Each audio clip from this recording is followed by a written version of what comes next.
there was a Perry teacher at my school who mentioned about Alexander technique, and he said all musicians should do it, but there wasn't anybody else at the school that sort of had heard about it or knew anything about it, so I didn't really investigate it any further until when I came to Guildhall to do my masters, and then had my first set of sessions, and just found them amazing. Can you elaborate a little bit more on what was amazing about the experience? What was it that kind of got you hooked in? Well, actually, in my first year, I had a teacher, Nellie, and I was inspired by her firstly because I think she's well into her 80s now. But I was inspired by how full of life and flexible, and she demonstrated some bits at the piano for me, and I just thought, oh gosh, I need to have some of this in my life. And I suppose she highlighted to me that you could move your arms about on the piano and sort of disassociate them from your neck, which was a really big game changer for me, because I think, posturally, I didn't have some very good habits. And I'd run into some problems at university taking on sort of more challenging and heavier repertoire, and building up some problems with some tensions in my playing. So that was a really big game changer for me as well. And I left the session sort of feeling all liquid and sort of floaty, and as if I was weightless. So I was sort of walking about the building on cloud nine, which was, so I needed to go back and find that again. Oh, marvelous. He was raving about it when he came back, I remember.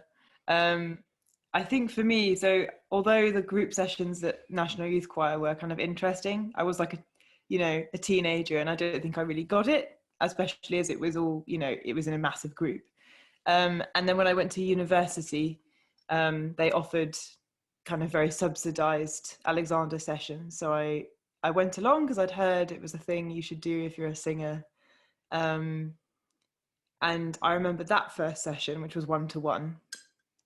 And I felt I'd had quite a lot from singing teachers talking about, how you should be standing and having, having a good posture. And I think I'd had this idea of there being a posture that a fixed thing that you had to try and replicate when you sang, and this idea of a long back of the neck, long spine, tucked in tailbone, and I never found any of it very comfortable or doable, and especially the idea of it being a fixed posture. And I remember especially kind of this feeling of length down the back and even tucking under. I was just like, well, this is not a sustainable way to stand. As soon as I could do it for 30 seconds, and as soon as my brain thinks about singing, then it goes out the window.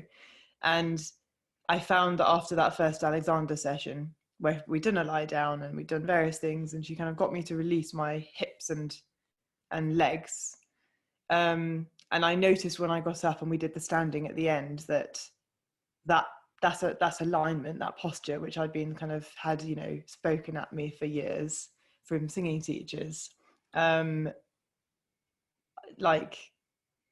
could do it, because my whole alignment had kind of slightly shifted, and then it was like, okay, you can sort of sound like this, and it's fine, and it's slightly more flexible. It's a more flexible concept than I had kind of imagined.